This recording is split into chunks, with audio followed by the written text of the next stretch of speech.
The South Carolina Chamber of Commerce celebrates the unique perspective and dynamic leadership that women bring to the table. The Chamber is hosting this statewide Women's Leadership Symposium with a goal of building and empowering women's business leadership. Our keynote speaker is a woman who knows exactly what it takes to leverage key opportunities and how to navigate and overcome obstacles that women encounter in business. It is my pleasure to introduce the chairperson and chief executive officer of the InterTech Group, Anita Zucker. Thank you so much for being here. Thank you for having me. Listen, this is such an incredible opportunity to tap into your expertise and leadership. Before we dive into your vision of what you see as the key strategic opportunities for women, I'd love to know a little bit about your story. The life that you're living now, is this what you dreamed of growing up? Not at all. So this is such a change. Well, you know, you marry someone and you never dream you're going to lose that person. And so it changed my entire trajectory. But had an amazing beginning. I started out, little girl, child of Holocaust survivors. And my parents were incredible people. I lost my mom just 2 years ago and my dad over 30. And my mother is the person who gave me incredible perspective and values and a lot of guidance about how to survive, okay? And she had to be a double survivor. She survived World War II, rescued her mother, her 2 baby brothers, and a niece. She carried them with her, and she was just a teenager. So she taught me about that type of survival, but she also taught me about survival of loss and how you get through the grief.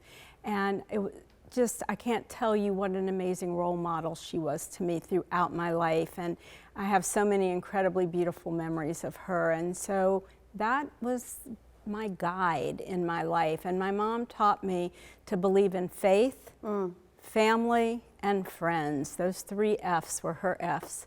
And they were so important to her. And despite what she lived through and the difficulties and the bitterness, she was incredibly resilient and taught me to be that way as well, and taught me what I needed to value in life. That's amazing. And I appreciate you being so willing to be so transparent about grief, because that journey is so different for everyone to navigate.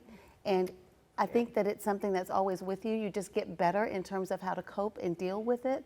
What were some of the biggest lessons? I mean, you talked about your mom a couple of years ago, also losing your husband, and then to stay on that path as a mother of 3 children, the responsibilities in the business world. How did you cope and deal with that grief? So I've also just lost my sister 1.5 years ago, which was so totally unexpected, and she was my best friend. So what do? You have to pick your head up, and you have to make sure you don't just crawl in a hole, and you have to take baby steps, 1 step at a time, and you have to make a decision as to how you're going to continue and move on. I was very lucky in that my husband really and truly taught me so much about what he wanted me to do with my life. And I feel so lucky that we had the time to communicate and know how much we each cared for each other, but how I needed to go on and what the important things were and what I should put first in our lives. And I had to value my children, which I do. I love my children dearly, and I'm so lucky to have these amazing, unbelievable adult children now, and they're all great, and that's the most important thing. And he said, please take care of our family, and that was number 1. And then number 2, take care of our work family. Wow. Because our work family, without them, I couldn't have gone forward. And they were there. I had to stand on these giant shoulders, lots of them. And without these incredibly wonderfully educated people willing to talk to me, to work with me, but who had known me through the years, which was lucky. And then you have to learn to gain the respect of those people so you can keep moving forward. But if I stopped for some reason and allowed myself the time to just crawl in a hole, for example, and curl up and go into a cocoon, what would have happened to everyone else that depended on me? And so I didn't have any choices. I felt like I had to keep rolling, I had to keep going forward and taking those steps and asking for help along the way, because I think women need to know that it's okay to ask for help. You do as much as you possibly can, but you also can't do it all yourself. And it's important to know that there are people that you can rely on and that you can trust. And I've had unbelievable role models in my life, whether it was my family, my mother and my husband in particular, or I have a dear friend in Charleston, South Carolina named Dr. Mary Thornley, the president of Trident Technical College. I have worked side by side and closely with her as a volunteer for over 30 years, and she's taught me to be fearless. I love that. And those were her words. They meant so much, and they've been great as guidance for me. And we can be fearless, but we also have to be very well educated. We have to have confidence in ourselves, and we have to know when it's okay to really use your voice and when should you be silent, because there are moments of silence that you should take. But at the same time, don't ever be afraid of talking and giving people your thoughts and your ideas. You know what, there's so many pearls of wisdom there to take a hold of, because when you look at the role that we play, not just at home, but at work, and you touched on something that I know that a lot of women who watch and listen and really take in this interview will resonate with them, about being willing to ask for help. Mm-hmm. And I think about lessons from my mom where she would say, you know what, there's some things that anybody can do. Anybody can help you do the laundry, but the time that you spend with your kids, that's something you really need to do. What were some other strategies that you used to strike whatever was a healthy balance in the moment? Because it changes, right? What you need to be on one day is very different from the Mrs. Zucker that you might need to be on a different day. How did you strike that balance between being the wife, mother, and businesswoman that you needed to be? Well, I think being vulnerable is okay. And so there were moments that no matter where I was or what I was doing, I might have to cry a little bit, and it was okay. And the key is you regain your strength. And I literally just was leading a session not too long ago, and it brought back so many really sharp memories of my mother and my sister, and the time so many people went through loss during COVID. It made it that much harder for everyone to have to deal with your family being sick and COVID. But my sister had cancer. We didn't know that was going to happen, but we weren't allowed to be with her because of COVID. So for those people who lost their loved ones, I can relate, and I'm so sorry for all of the people that suffered traumatic losses during these last 2 to 3 years. And my mom died right at the beginning, and so we were so lucky that we actually got to have a funeral and celebrate her life and really look back and focus on what was special. And for me, those are the kinds of things. I have to take these steps. I have to learn.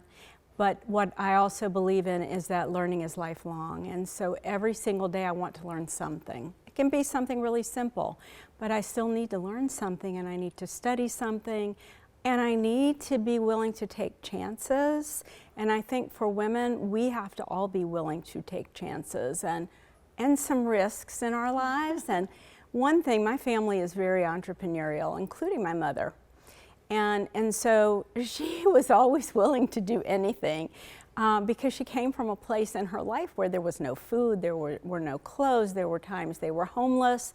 They were persecuted because they were Jewish. Well, it's still happening today, unfortunately. And so I watch for these things, and I work to fight. And I've just been working on some other political things here with our legislature. Not that it's gone the way I wanted it to, but I fight for the things I believe in. And I think we as women need to be prepared to stand up for all the things that we believe in. And is it easy to be bullied? I guess it is. I've been pretty lucky, but often I was the only woman in the room. And so I had to make sure I knew as much or more than all of the men in the room. But the good news is more women have stepped up to the plate. And for me now, it's really wonderful because I'm not the only one or one of two. I now get to work with many women at different phases and stages of leadership.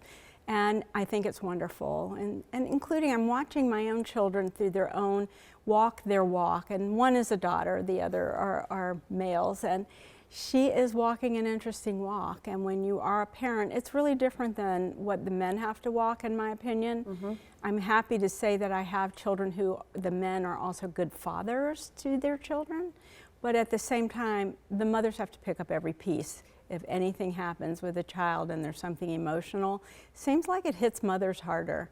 And so one thing we need to be doing for ourselves is taking time to breathe and taking time, I'm thinking of my daughter right now, to think of ourselves. We need to have gratitude for who we are and what we've become and love ourselves, and take the time to say, I'm a wonderful woman. Yes. And I deserve to be treated in certain ways, but I also treat others in those ways that I believe in. I like to give love, I like to get love, and I like to love all people. And I think that's just so important in the world we live in today. We can be the most incredible role models, and hopefully I'm serving as a role model to many young women because I spend time in college classrooms. And I really enjoy those opportunities, and several of the young women that I work with have stayed in touch through the years, and that means a lot. I can tell that you enjoy those relationships and that you pour a lot into those young women. You talk about courage, and we had an opportunity earlier to talk about the fact that you're so proud of some of your grandchildren who are stepping up and taking some risks and showing that courage. And the way that you framed it in terms of even your work at the legislature, not necessarily getting all that you want, I think maybe we need to recalibrate how we think about those types of things, because we think that, well, if we don't win, it's not worth our time, it's not worth the fight. And I think about recently the Supreme Court nomination, and Michelle Childs, acclaimed justice or judge from South Carolina, did not get the pick, as a lot of people in our state were hoping. And I just observed people were so disappointed, and I said, but even though she didn't get the nomination, still, what an incredible honor. I mean, it really was an incredible honor to be considered. We shouldn't view that as a loss. As my mother used to say, we don't have losses, we have lessons.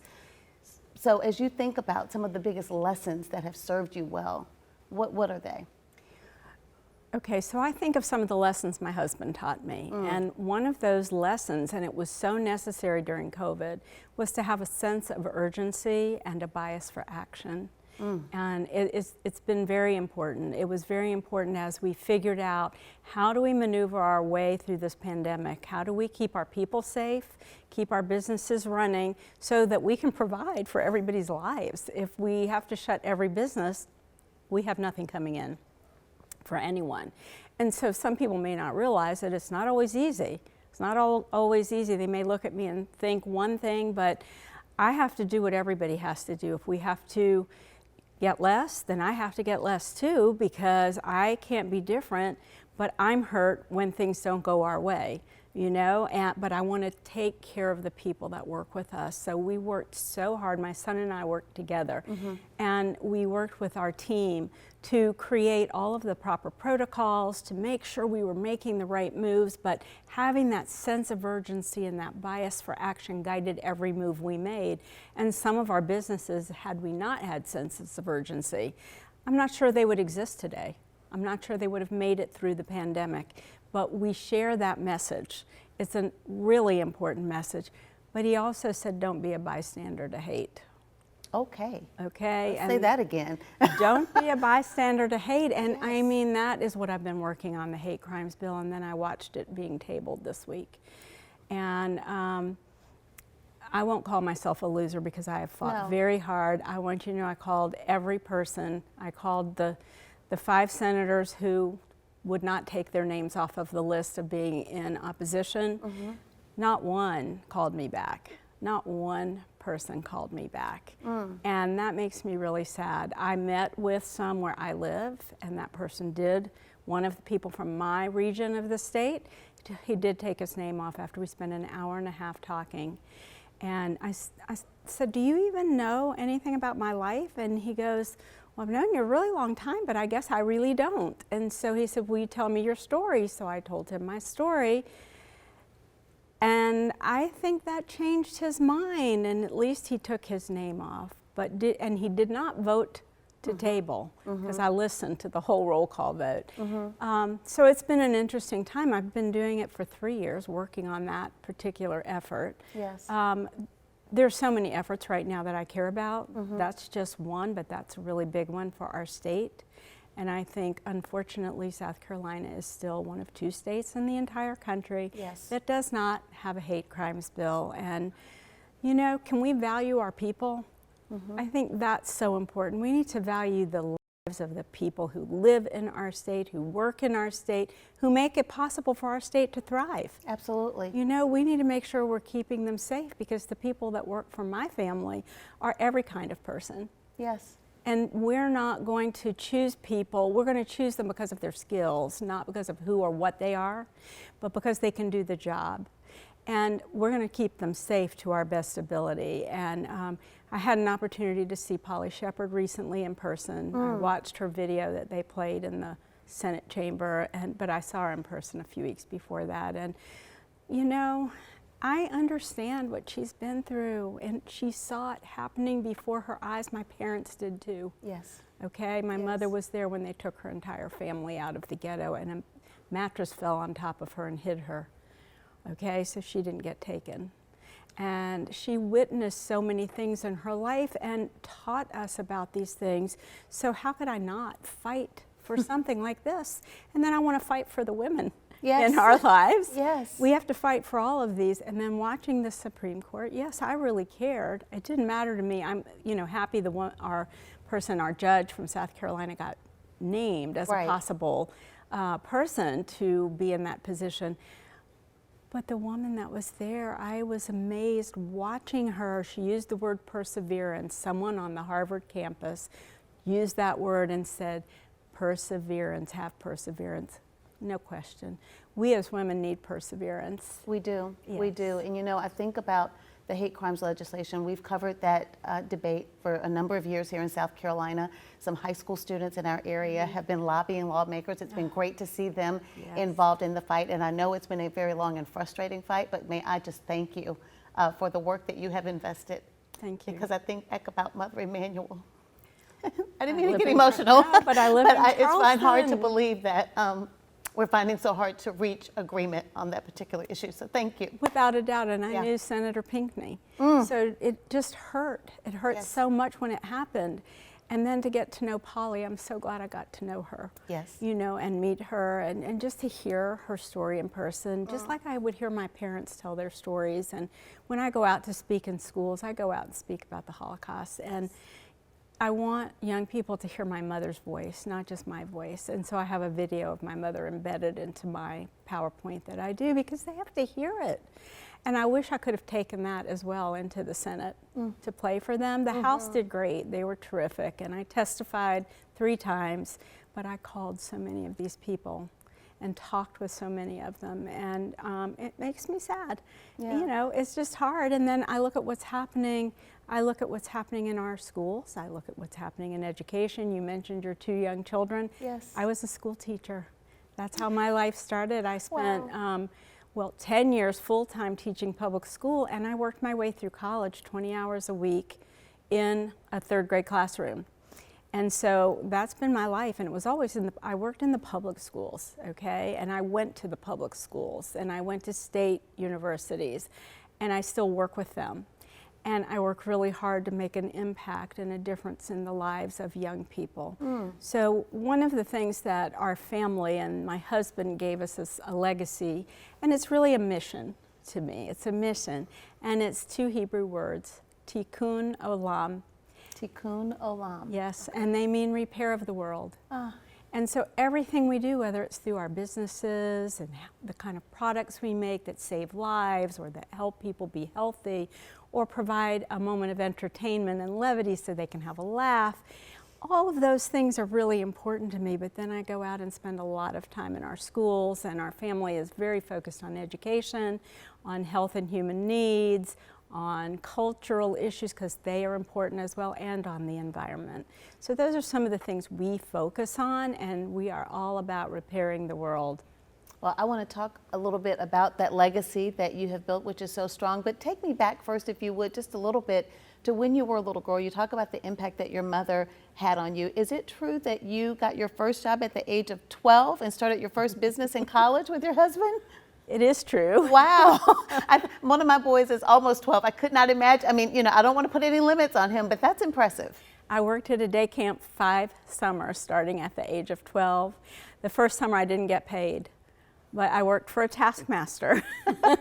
She didn't let me go swim with the other CITs. I had to stay in that room and teach. So I learned at the age of 12, really, how to work with children. And I just took it through my life. And it certainly was an amazing guide, so I did that. My mother made sure I learned how to sew, so I learned how to make my own clothes, because we didn't have any money until my husband and I worked really hard until my husband began to create the businesses that he created. So I made a lot of my own clothes through the years. I made costumes for my children when they were little. But that was life, you know, because I wasn't expecting a silver platter to be put into my hands. I was expecting to work, and that's what we did. We worked really hard. And we had a deli and a record store when we were in college. And I skipped my senior year in high school and got dual credit. Did you really? I did. Wow. So I was one of those people who many years ago was able to get my high school to agree to allow me to go to college. And as long as I was successful, they gave me the credits, and I graduated with my class. And my class just had a really big reunion that I unfortunately couldn't attend, and I was so sad. But I love that I did that. And then I was married at 18. So, you know, we had to work really hard to have money to live on, as well as go to school. And both of us worked, okay? I worked 20 hours a week for the schools. My husband worked in a TV, how do I describe it? It was like an engineering company that created things like the blue screen and the green screens and the stripes. Yes, He did that work in the 70s. Wow. Okay, to create those green screens. And it was amazing to see what he was able to do. But when you work for other people, you don't get your name on anything. But it's okay, because you progress. Exactly. And you learn. As you said, you learn from all the opportunities. And that can't forget. Everybody needs to learn from everything they do. And, you know, we talked about failure. Failure's okay, because the key is, what do you do with it? Right. Did you learn from your failure? How do you respond? Where do you take it? Right. And how do you make it into success? So all of that has guided me all the way through. And in the afternoons, I'd meet my husband in between classes and work, and we would go cook in the deli. And the deli only served lunch. Oh, really? Yes, so we never even saw the customers, because we could never be available at lunchtime. So we did all the preparation, and we had people that worked for us to serve and sell and, you know, do that side of the work. And my husband used to make a great meatloaf. It was fabulous. So we had meatloaf sandwiches. I made corned beefs and pastrami's, and I learned to do potato salad and macaroni salad and Greek salads. So I did all of that. That is fantastic. That is fantastic. Fun. How did you confront, I'm thinking back to what it must have been like when you all decided in college, you know, to start your first businesses and what they have grown to now. How did you confront those people or those situations along the way who thought, you know what, you really shouldn't do this, or you guys aren't ready for this, or you're taking on too much, the naysayers, essentially? Yeah. We were really lucky, because first of all, our parents were very supportive. And my mom and dad, even though I was already married, they said, well, we'll give you a little bit every month. And it wasn't much, but it was enough. And because we had that, and Jerry was already earning some money from the engineering company he was working for, we managed. We somehow managed. We lived in a mobile home, so people would not think of that either. Anita Zucker lived in a mobile home, and it was fine, because it was a roof over our heads that was clean, nice, provided everything we needed. We had a washer and dryer. I had my little piano, because I had to learn how to play music for children when I was in school, because my degree is in elementary education.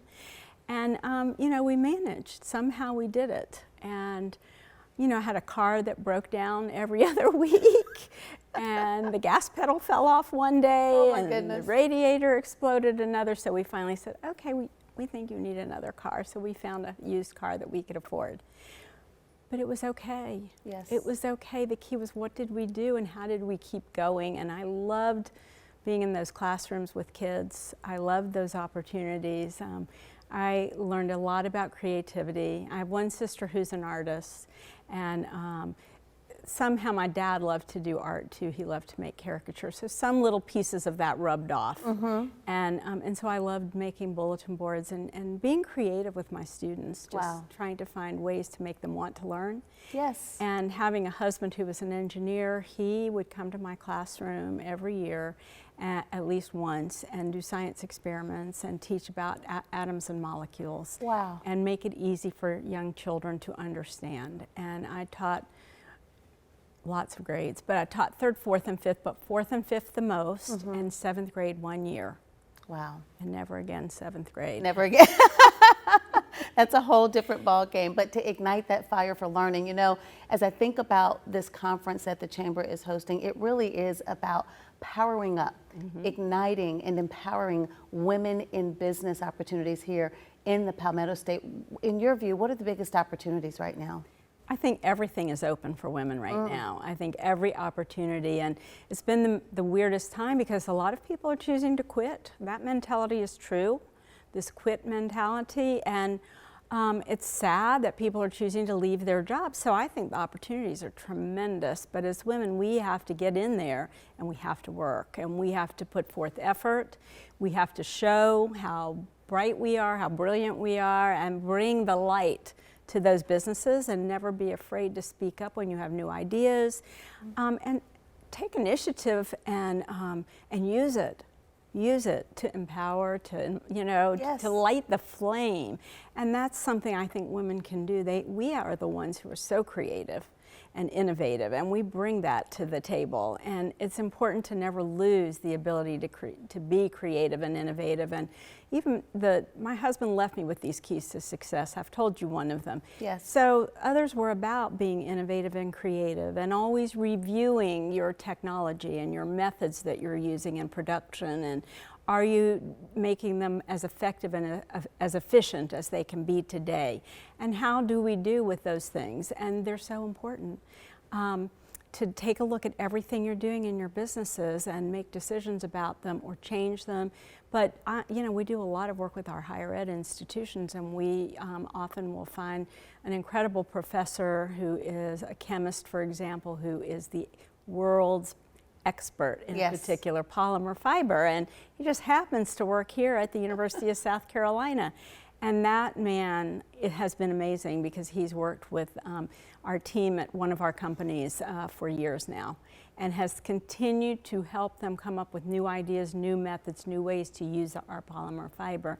And it's really fun because my husband was like that. He would come up with, he would see something and just be able to say, oh my goodness, with this we can do this, or we can do that. And he had over 350 patent disclosures. What a gift, wow. It was Brilliant. a gift. Yes. And I don't have that side of it, but some piece of him jumped into me. Some piece of his soul is in me now. And I want to know how things work too. I want to understand, and I think as a woman, that's one of the ways we can get ahead, by learning and understanding and spending time with others who can be your role models or your mentors to understand what they're doing. And one of the things, I chair a board at MUSC in neurology and neurosurgery, okay? And I love that field, and for sad reasons, because I've lost 2 family members, one to my husband to a brain tumor. Okay, and my daughter-in-law's dad to falling down a flight of stairs and severing his spinal cord. And so Carolyn is on my board, your friend Carolyn and my friend Carolyn. So we both love that field, and it's unbelievable the amount of learning and how I get to put that knowledge to use to help people. Because I've met people now, there's so many people with different afflictions, and I'm like, I know about that field, I can help you.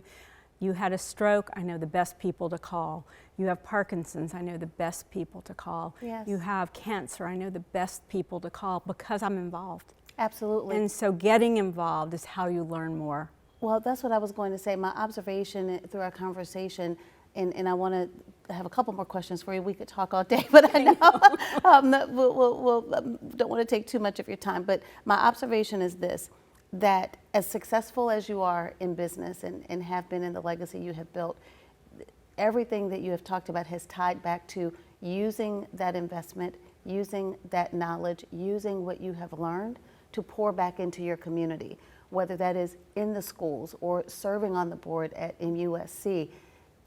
For women, how important is it for us to have those connections?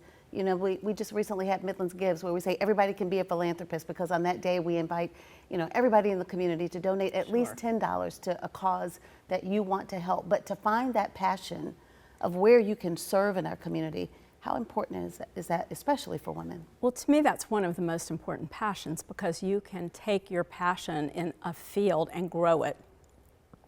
And, you know, I do too many. I need more focus. But I'm really focused on 4 things, okay? And so women need to figure out, what is your focus and what are you passionate about, and then how can you take it to the next level? And I think about children. I think about literacy. How can we really help our children become much better at reading and at math and at communicating? Because without those skills, they can't be successful. We've got to provide the best and the most important thing in life, which is education. Through education, you then can have access to anything. Use it the right way. Go to school, go to college. You don't need a 4-year degree right away. You can always earn, you know, your educational experiences along the way. Find the job that works for you, but grow in your job and continue to educate yourself, because you can continue and get a degree as you go along. And many companies today will help their employees. I'm helping people right now who work for us who want to better themselves and work towards something. One's a female. I love what she's doing. I'm so excited that she's interested in data science and analytics. And she's coming out of the hospitality industry. Wow. Okay, and Yes. she is going to make enough change because she's willing to go to school and learn, and we're willing to help her while she still has her hospitality job, but she cares enough to go back and learn, and she loves that field. And I said, okay, you need to sit down with this person, you need to sit down with that person. They will show you how to do this one will show you how to do that. Find those right people that can guide you to the people that can help you go to that next level. Yes. You don't have to do it alone. You just have to know where to reach out and get help and how to get the help. And I think that's so important. That's key. It's critical. It's critical.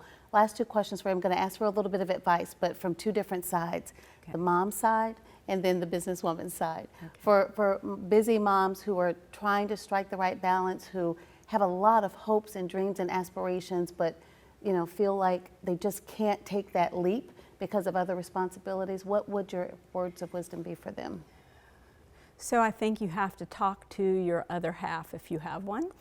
If you've got a partner in life, then you need to talk to that partner, and you have to be willing to share and convince them that both of you need to do well. But also, like, I was able to find someone to help me with my children, and I eventually, when I was able to, I stopped teaching after my 2nd child was born, and my husband was well on his way to starting our companies and growing them. And so he said, okay, you don't have to work now. And so I didn't want to stay home, though, all the time. And so I worked for him, and I was able to take my skill sets and put them to use for our company. But at the same time, if I was needed at home, or to drive children or pick up children or go on a field trip, I could do it. So the key is how you work it out. Sometimes you may have to take a chance and create your own business. And when you create your own business, you also have to create your own luck. And if you can create your own luck and then be successful creating that business, you can run it in the ways that will also benefit your life. And I think that's important to remember too, because I think the opportunities for women to get ahead now on your own are there. And to not have to feel you have to sit home every minute and just babysit for children. You love your children and you want to be there for your children, but at the same time, you need to grow yourself. Well, I like to say you have to invest in yourself to be the best version of yourself. Without a doubt. Without a doubt. So last word, advice for women who have that business plan, that idea, those goals that they have set, a lot of them hoping to maybe follow in your footsteps. You are a role model to them, but don't feel like they've been invited to the table. Don't feel like they've been extended those opportunities for leadership. What is your advice for them? Network, network, network. That's number one. I got very involved in our local Chamber of Commerce, quite a while ago, and I ultimately became chair of that board. And that was in the 90s, so it was like, whoa, there had only been one other female in all the years, and that organization's well over 200 years old. So you need to network and get to know people. That's going to be one of the greatest possibilities, and take advantage of the opportunities that are out there for you to do that. If there's an opportunity to take courses in leadership, if you can, take advantage of it. Just get involved in some way so you begin to broaden your network of people that you know. Get involved in a charity. Okay, do community service work, because you will get to know people that way as well. And here's the thing, you could be invited to join a board for a nonprofit organization, and you might meet your next boss by being there. What people don't realize is doing community service can teach you so much. My service on boards really was the beginning of my leadership. I chaired several very large organizations in my community, and because I chaired the chamber, I chaired the United Way, I chaired campaigns, I chaired our community foundation board, I chaired my religious boards in my community.